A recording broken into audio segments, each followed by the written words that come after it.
You're listening to Coffee and Culture. We're on Talk 1260 and 103.7 KTRC, streaming at santafe.com. My name is Matthew Chase Daniel, and I'm your host every other week, more or less. Today, I'm talking with two people, Tony Abeyta and Chiara Giovando, and Chiara runs a fairly new nonprofit art space here in Santa Fe called the Institute of Contemporary Art Santa Fe. You can find out more about them at icasantafe.org. And up now is what I believe is the second show, and it's called Hunter, and it's selections from the personal collections of Tony Abeyta. Tony Abeyta is a great painter, and he's been around Santa Fe forever. And he was born the same year I was, 1965. And Chiara, maybe you could say which one of us looks older. No, just joking. And Tony, you're such a collector, and you've been a collector since you were little, or tell us about your passion for collecting and how you feel like that came about and what that means to you a little bit. Sure, Matthew. I'm Tony, and predominantly known as a painter, but on sort of clandestine note, I've been a collector since I was a kid, and I really started with looking and finding things like marbles. Really was sort of the earliest manifestations of acquiring things. That segued into vintage Coke bottles, things that I could find around my hometown in Gallup, New Mexico. And so, as a result, that sort of over the years changed its definitions, and I started collecting baseballs. And those were fun for me because I wasn't collecting with, Lou Gehrig signatures and things. It was more like sandlot balls signed by Little League baseball teams, beaded baseballs, vintage balls from the 20s, some that were made out of shoes, softballs made out of a pair of jeans. And often people will ask me, like, why did you want to collect baseballs? I think it's the only game I was really good at. I didn't play football, and I'm not an athletic guy. I'm like this, artist that's, not used to tossing balls around in the air. But I really love the game of baseball because I could steal bases, run, and I like being outdoors, and I love, the whole banter of it. So that was familiar to me, and so the baseballs came in too. So that's kind of the earliest beginnings. So the way you're describing you're collecting baseballs, it's not sort of the typical baseball collector. You had your own sort of take on collecting baseballs because, like, baseball made out of blue jeans, and I see that in your other collections here too. Yeah. That you're not following because there are people who collect whatever, baseball cards or whatever, and there's sort of a set thing, and some are more valuable, and you're always looking for the rare ones. But it sounds like your baseball collection was something that you came up with, the direction. And it reminds me of the work in this show, near the beginning of the show, called Identity Theft. Yeah.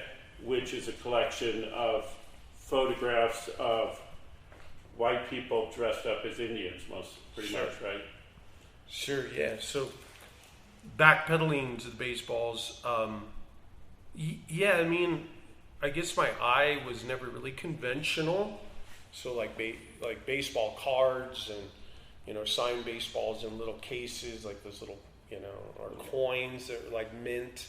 Right. Never appealed to me. Like even if those were things that would improve in value or something, I never really looked at the value of those things as much as the intrinsic story that was related to them, and generally about personal connections that I have to objects as a narrative for my own, existence. Like, it was sort of archiving periods of my life, places that I've lived, people that I've known, often the inspirational forces that are part of my creativity. So I was very much into just finding these things, appreciating them, and, you know, the acquiring of them, you know, it can pile up, you know, lifetime piling up. So, you know, when I reflect on all of the things, I go through phases. It's not like I spent a whole lifetime collecting baseballs. That sort of was a phase, and then segued into something completely different. So, you know, for the period that you talked about identity theft was really a project. It's actually sort of almost a creative art project of cultivating photographs of different pseudo-Indian tribes. So these would be, for examples, there was the Wakanda Indian Club out of Paris. It's probably the earliest that I know of, and they were active in the first part of probably the first 20 or 30 years of the 20th century. And so they were out of Paris, and then they sort of moved into the southwestern region, and you saw individuals popping up in another place which was called the Smoky Indians, which were another pseudo-Indian tribe of almost all Anglos. And I should have prefaced this by saying that these are all Native American, facsimiles of experiences. So you have Anglos who were doing ritual dances. They've even recreated pueblos. They've created kiva scenarios. They do deer dances, a snake dance, and they would perform for different communities for their own communities. So there's another group that's La Junta, which is up in Colorado, which is now I think called Koshari Museum, and they were doing these performances. This was prevalent in the 50s, 30s, 40s, 50s for entertainment. Often, sometimes sanctioned by some native people that came in and showed them, like, here's how you make this, and right. But I don't have It's an interesting thing because cultural appropriation is a word that we hear a lot now, and it's a problem, and it's a thing that people are very activated about, and for good reason. Yeah. Which these are addressing. But it's also, there's the fact that people hear about some cultural practice from a culture that's not their own, and it inspires them to think differently about the way they are in the world. And in these images, doing a faux snake dance or whatever is inappropriate. It's definitely like over the line of inappropriate. But then you see stuff like the beginning of the Boy Scouts with Ernest Thompson Seton here in Santa Fe, and the whole wildcraft movement or whatever. Sure. Which is another movement that inspired a lot of people to get more in touch with the natural world in a way. That's happening now. There's this huge resurgence and interest in European and European settler, American settler culture to return to plant medicine. It's this idea of cultural appropriation is both really complex in terms of the way that it's disrespectful, and Tony has a beautiful way of talking about it, of just wanting to take what you want from a culture and not understanding or participating in the full experience. But part of what we did in terms of curating the show was we opened the show with Stephen Paul Judd's Captive Audience, which is an image of an audience inside of a theater in full regalia with 3D glasses laughing. Right. And we positioned that piece with the direction of the gaze of the indigenous people in that photograph to get to look at identity theft, which kind of flips this idea of voyeurism Right. And then because you have the indigenous people in this 3D simulated experience looking at this other simulated experience of appropriation. Right, looking at the appropriation. Yeah, and great. Then following that is the Charles Frégère piece. And Charles Frégère is a French photographer who, during all of 2010 and 2011, traveled mostly throughout Eastern Europe and Scandinavia and photographed small villages that are still practicing animist pagan rituals that have survived. Right. So I think one thing that is so beautiful about that collection and things that Tony and I have discussed is that there are still ways to reconnect to animacy and connect to nature inside European lineages, and you don't need to go outside. Yeah, that's a great grouping. We have to go to a break, but I want to continue talking about this when we're back. Again, my name is Matthew Chase Daniel. I'm talking to Chiara Giovando and Tony Abeyta about the show happening at ICA Santa Fe right now. You're back listening to Coffee and Culture on Talk 1260, 103.7 KTRC, streaming at santafe.com. It's live on the radio at 2 p.m., not really live, but played on the radio at 2 p.m. on Saturdays and then again on Sundays. And then you can find the podcast on my website, chasedaniel.com, or Spotify and those kind of things. And that's called Coffee and Culture with Matthew Chase Daniel. Talking with Chiara Giovando, who's the director, founder, and everything over at the Institute. And the janitor, currently. the janitor. Coffee maker. Security guard. At this beautiful new space in this odd building near the intersection of Cerrillos and St. Francis, so in the heart of Santa Fe. On the west side of the northwest side of that intersection. And the address I have written down here, which is 906 South St. Francis. And if you put it in your phone, you can find your way here. And they're open Thursday through Saturday from noon to 5, or by appointment. And you can go to their website, icasantafe.org, or email them at info@icasantafe.org. And to get back to what we were talking about, which I've lost my train of thought, but Chiara.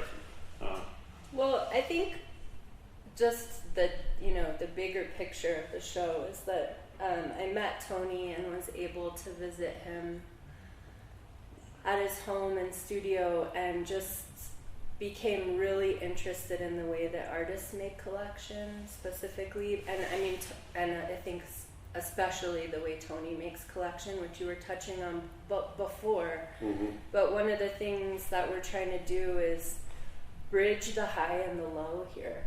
There is a incredibly valuable, monetarily valuable pieces in this show with things that are just incredibly valuable because they're special.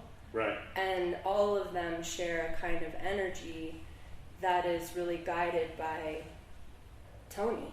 And so how do you make a through line through that, and how do you tell that story was really the challenge for us in creating this exhibition. And so we were kind of talking about that one through line at the beginning, but there are several of those, including your time in Taos and the experiences you have there and the ways that you're in community and have supported your community of artists. I think that's a really strong thread in this show as well. Yeah, I wanted the exhibit to, it's not just taking things that, from my collection, like, wow, check this out, I have this really cool thing, and it's not a show and tell. There's narrative that ties everything together, and as part of the artifacts of my existence and lifetime, people, relationships I've had with people, and also these times and experience, like my connection with living in Taos for over 10 years, and being married to a Taos Pueblo woman, but also raising my kids in that community. And one asks, like, what do you do in Taos for 10 years every day, and like you can go hike and you can go fish and hang out in hot springs. You can smoke dope all day if you want. You can hang out in coffee houses, but I was out connecting with people and building friendships with people and amazing people. I mean, I have really wonderful memories of like having lunch with Agnes Martin, and then I would go over and have dinner with R.C. Gorman, and I could connect with my collector friend, like Larry Frank, and he taught me all about Spanish colonial art and pottery and Santos. So I was learning all of these things, learning about the whole history, the vernacular of the places, also really being able to see the history of Taos founder paintings and where they painted and what they saw and the way they saw it. And so I started really understanding, my community, my place, and the energy that's there. Like there's this really creative force that attracts people, brings them in, and then it purges and chases everybody out. And if you're listening in from Taos, or have lived there, you know exactly what I'm talking about. Like you got pulled in, like with the lure, shiny, pretty lure, and you were inspired and you healed from many things, and then it purges you, and then you're sent back out to the, the universe of those places. 10 years you were there was what, like 30 years ago, or? Yeah, maybe 20 is I think I left. I mean, I've been gone probably 18 years now. Right. But I still love it. I go up there and I hang out at World Cup, and I drink my coffee on the porch on the little benches there. Yeah. And I know it really well. I'll go to the Harwood and go see, what the new shows are.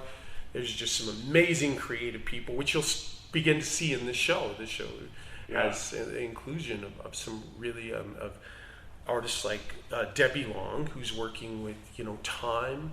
They're very temperamental works that are cast glass, which take months to just, to slowly cool from the glass in kilns. And they're about time and light, and they're a whole different way of viewing the creative process, which is different than mine. Like I love anybody's process, which is unlike my own. I don't really collect anything that looks like what I do creatively. Right, you can make your own version of that. Yeah. But one thing that I love about a lot of this work is, a lot of it's older work that but even that you have a personal connection, like Raymond Johnson from UNM, who worked with your father as a painter, right? Sure, and none of that's but even like the Agnes Martin, there's a little note written somewhere in this, like it was a personal connection. A lot of this work is not art that you bought from galleries or second or third hand. It's art that you collected through relationships with the artist, which is really beautiful because, as you were saying before, it's sort of all of this is part of you. It's what made you you, and it's little remnants and things that are part of you and your history and your life. Yeah. The Agnes Martin lithograph that we're showing is signed to Tony personally, which is incredible because she notoriously never signed anything. And it's next to a series from Larry Bell, and also there's a beautiful photograph from the 1960s that Dennis Hopper shot, and below that is the working script from Blue Velvet that Dennis Hopper used making that film, which you received from Henry Hopper, his son, and those are all relationships, and they also, I think, represent like amazing era and history of Taos. And yeah. Well, you think about such a small community, the incredible people that went through there, from Mark Rothko, to again, like Dennis Hopper was up there and bought an old movie theater and screened films, and so did O'Keeffe. She was up there in the same movie theater, screening films that, for the local people there. And is that at the Martinez Hall? No. It was actually called the El Cortez, and it's right in Ranchos, and it was, Dennis's working studio for a long time. So there's all these really great backstories. Like nothing is extraneous. Like everything, like you mentioned in the Raymond Johnson work, like he was actually my father's, a painting teacher at UNM post-war, and had a major impact on the way my father painted, and had an influence on his landscape, work.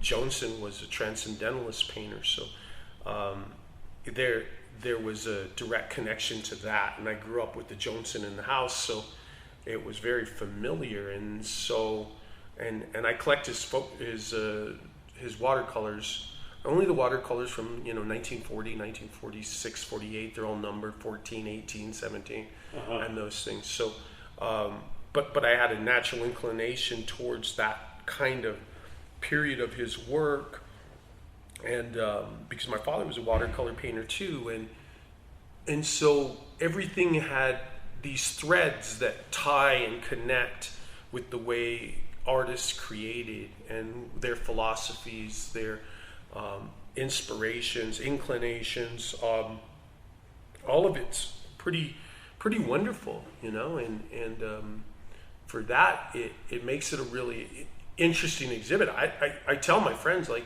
come over and check this stuff out. Like, there's something for everybody. Yeah. You might not understand everything and say, oh, well, that's kind of extraneous, but then you have to take the time, like, read the handout. Yeah, and it will give some descriptive. There were things that were edited, from this exhibit, and there were things included at the last minute that I thought were really important to clarify everything about. We have to go to another break. Yeah. We'll be right back. I'm talking to Tony Abeyta and Chiara Giovando. You're back listening to Coffee and Culture. We're on Talk 1260 and 103.7 KTRC here in Santa Fe, New Mexico. Streaming at santafe.com. Podcasts are you can find them under Coffee and Culture with Matthew Chase Daniel on the Google. I'm talking with Tony Abeyta and Chiara Giovando, and we were talking about the exhibition, and Chiara's going to talk a little bit more about that, and then we're going to get into talking about the Institute for Contemporary Art Santa Fe and how it came about and what its mission is. And so, I like that you just said on the Google. That's a really good noun. So yeah, just tying into this idea, we do have a walkthrough, and the walkthrough is, tracing these through lines that we've talked about. I think some of the big ones are the innate sort of inherent spiritual quality of works, or what Tony has described as this sort of essential humanness, and we see that through I think a beautiful fascination with things like the light reflecting off of Constance de Jong, or the sort of ways that a Raymond Johnson reverberates and really like set precedent in an interesting way for the new Santa Fe New Age or Northern New Mexico New Age. Like Raymond Johnson was doing that way ahead of New Agers, which makes him fascinating. And then we have, through the exhibition design, made these sort of portals, or the way that I think about them are like threshold objects, where, for example, like the Patriciano Barella is in the Tau section and then gets to come through and speak to a Vicente Tellas painting, or a Ken Cannon painting, and the way that that then gets to open up into this beautiful interest that Tony has in music, and the way that music is really present in this collection. Yeah, this amazing cassette tape collection and LP record collection. And all of that, I mean, there's just so much to say about the exhibition, but all of that has been elaborated in the walkthrough and will be even further elaborated through a catalog. So we've had everything photographed in this exhibition with James Hart, who's an old-time Santa Fe incredible photographer, and each of the objects have an edited sort of memory or story that have come from a series of conversations that Tony and I have been recording, and really speaks to this idea, again, of the idiosyncratic or personal ways that collections are made. Wonderful. So that'll be available soon. And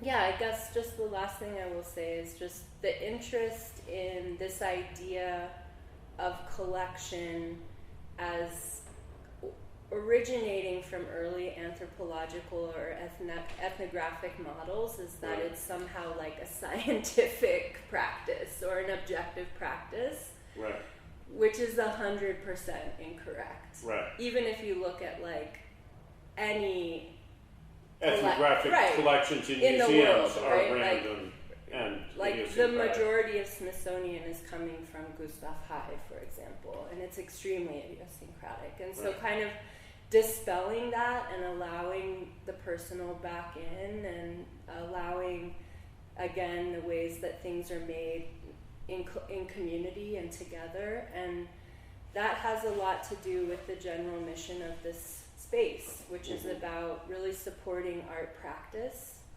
over object making. Right. And of course, beautiful objects get made and they hold energy, but they get made inside community and they get made inside artistic practice, which is something that I really think needs to be supported more fully.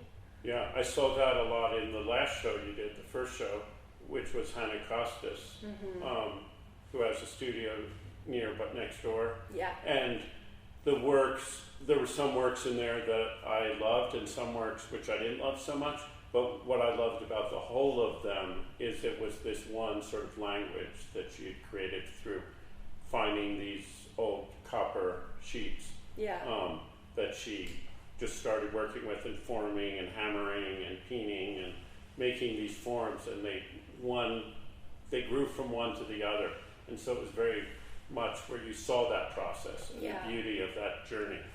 Hannah's pronoun is they, and they created 19 new sculptures which were commissioned by the program, and that's what we exhibited. So I think the other really exciting thing is getting to work with a really talented young emerging artist, and then get to work with someone like Tony, who is so established and bringing his own magic and generosity to the space is huge. Yeah, I think, saying I run that little gallery in a truck, Axel, and when we have group shows, we really try, not all the time, but to mix up with established artists and emerging artists in the same little group show. And I feel like it obviously does a lot for the emerging artists to show with an established artist, but it does so much for the established artists to show with the emerging artists and to sort of free things up a little bit and look at things in new ways sometimes. So I appreciate that you're on that same path. Yeah, I think what you're saying, like the intergenerational is so important. Yeah. Tony and I are very young, though. Yeah. Talk a little just about the Institute of Contemporary Art and how it came to be and what your mission is and how it works and how you want it to work.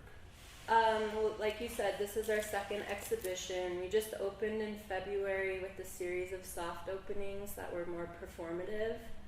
And the idea is really to make another space for contemporary art in Santa Fe, and then also expand that into studios. So the building has space for more studios. It's just a matter of fundraising and growing sustainably and getting there. But so far we have Hannah Costis, and then also Chiara Romero has an amazing gallery space in the old design center, but has sort of like the messy studio here where she's shooting an incredible upcoming series of works that are all new commissions for the Hood Museum. Okay. But yeah, I think it's just about building community, and that was, I guess, again, come back to the show Hunter, like the fact that Tony has been collecting inside his community and the kinds of artists we're bringing in that are from community just in the one show, including George Alexander, Chiara Romero, Diego Romero, Danny McCoy, the list goes on and on. Yeah. Bob Jesus, like that. But that there's a really amazing representation of younger artists, including both Tony's children. Margot Abeyta has a beautiful piece in the show, as does Mozart Gabriel. So I don't know if to finish, if Tony, you would want to speak about the ways you've supported your community, or I don't know how you... Well, I love to watch artists and their trajectories into, well, let's say notoriety, and being able to sustain themselves as creative people.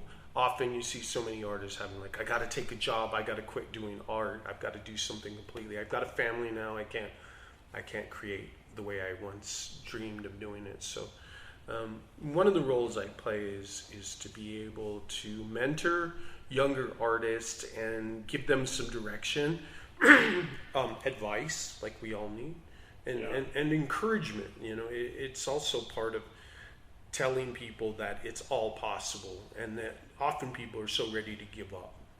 That's what I run into the most, just as artists saying, you know, I just don't think I can make this work. I'm going to go and do something else. And I'm like, so that thing you're going to do, you want to do that for the rest of your life? Because that doesn't seem fulfilling. It's like lacking in its ability to, you know, create happiness in your life. So I encourage them, hang in there. This is part of the process. Yeah. Part of the process is, you know, continuing, you know, what you started. Yeah. And we all need it. Like, this world needs it. Yeah. I don't think of art making as a luxury. I think of art making as something that is essential to imagination and being able to think beyond what is in front of us or what we accept as reality. That's a massive, important thing that we need to make real change on the planet, and that's the role of the artist. So. Yeah. I agree. We have to go to another break, and we'll be back for our last section. Hello out there in Radio Land. We're back with Coffee and Culture. Talk 1260, 103.7 KTRC, streaming at santafe.com, podcasts at chasedaniel.com, and other podcasty places. I'm talking with Chiara Giovando and Tony Abeyta. There's a show at Chiara's Place, which is a new Santa Fe arts nonprofit called the Institute for Contemporary Art Santa Fe, and it's an interesting, forward-thinking, diverse place of contemporary art, and you can find more information about them at icasantafe.org, and they have a mailing list. You can sign up there. So the other night during the Indian Market weekend, on Friday, August 16th, you had something here, Chiara, called the Santa Fe Intertribal Noise Symposium, which was funded in part by the Native Arts and Cultures Foundation, and it was a group of noise artists, sound artists, and they were playing inside, and the audience was outside, and it started at sundown, and it went on for a long time, and it was beautiful and changing, and not too loud, but loud enough to be engaging, and a huge bunch of young Native people here mostly. I felt like one of the older people in Santa Fe, which is doesn't happen often for me at events in Santa Fe. Yeah, that's been cool. We've had a really good audience here. Like, I even think, Tony, for your opening, people were like, oh, this feels like Canyon Road back in the day. Like, we're having like a really good, diverse kind of group of people show up. The Intertribal Noise Symposium is a project that's primarily been organized by Nathan Young. And he also has a really cool project called Peyote Tapes. He's from Oklahoma and is now relocating to upstate New York. He's was a part of Post Commodity with Raven Chacon and got that creative capital back, I think, in like 2012. But this would have been, I believe, the 4th Intertribal Noise Symposium, and it was really beautiful. It was like unexpected. I knew it was going to be good, and it was unexpectedly beautiful. Yeah. And yeah, also unexpectedly packed. I was, with everything going on for Swaya, I was thinking, oh, there'll be a couple people, plus it's noise. And it was like, I would say 200 people. Yeah. Like, it was a lot of people. But it worked really well and fit really well, and people loved the show, and we got to have most of the music out in the parking lot. So, yeah, it was just super cool. Yeah, it's great that you're doing events here in addition to visual art shows. That's part of the idea. I think, 3 really strong exhibitions that are planned and supported in a deeper way in terms of like real artist fees and new commissions and like, really making them excellent exhibitions. And then in between the exhibitions, having a more free, open time where this institution can respond more immediately to what's vital inside the community. Yeah. So we're not obligated in the same way that other museums are to have, 2, 3, 4 years out of planning our program. I want to leave holes in between the exhibitions where someone can come and say, I have this idea, I want to workshop it, I need a space. Yeah. And we can say, great, like here's this week open in the calendar. And that is also going to be a part of our next exhibition. We're working with a Brazilian-American artist named Natalia Pietria, who is also an amazing chef. She was a James Beard semi-finalist in 2022 for her restaurant in Los Angeles called Wooden Spoon. She's also an incredible sculptor and painter, drawer. All of her works are with or on paper. And so the next exhibition is going to be opening with Natalia taking the gallery over as studio. And we'll have a series of dinners. We're selling tickets for the dinners, and we're going to have sliding scale. So wonderful. People that can afford more can actually pay for people that maybe can't afford a really high-end ticket price Beautiful. For a dinner and support a more diverse gathering of people at the dinners. But the exhibition will start with the opening of the space as Natalia's studio, and you get to visit over the course of the studio, sort of transitioning into exhibition. So it's sort of like, merging the instance of display with the space of production and allowing people into that process. Oh, that's so great. That's so generous of her to open herself up to that public-private space. Yeah, I mean, I think we're both really excited about the concept, and it sort of is, it is the sort of concept of the show. It's like how, and she grew up in a really rural area of Brazil, and her way of chefing is like, she makes her own butter, like she's very much like about process and inviting people into process. Yeah, well, sharing food is always such a wonderful way to draw people into things. Because we all do that pretty much every day. Yes. Well, we have a few more minutes, so we should talk about some other stuff. Tony, you talk about something. Sure. Well, one thing I love about the space, the space is large. It's a great contemporary, well-lit space. Chiara's been just absolutely, a gem to work with, right? So it just came together, like everything, all of the garments seemed to fit very loosely and very cool. It was a very, calm and an organic way to orchestrate, a group of things. And we had like a couple things like, maybe this could be here, and she's like, maybe not. Right. Like, so the objects were chosen together. Pretty much, yeah. There were some adets, things that I felt like would have been really a lot of fun. Like maybe one was like this night. It's a book where from you a prison. To include a shank. And it's a shank that's like cut into a book, and then it was hidden, and I got it from this guy who was a prison guard. And I loved it because it's like how they, hid, Right. an instrument like from prison. But she thought that was really, really like the gravitas of that kind of an instrument. But I love the idea of like a creative way of, it's about survival, Right. existence, and it also had this moment where, this sort of, that survival tactic is not necessarily part of my life and my world, right? But Right.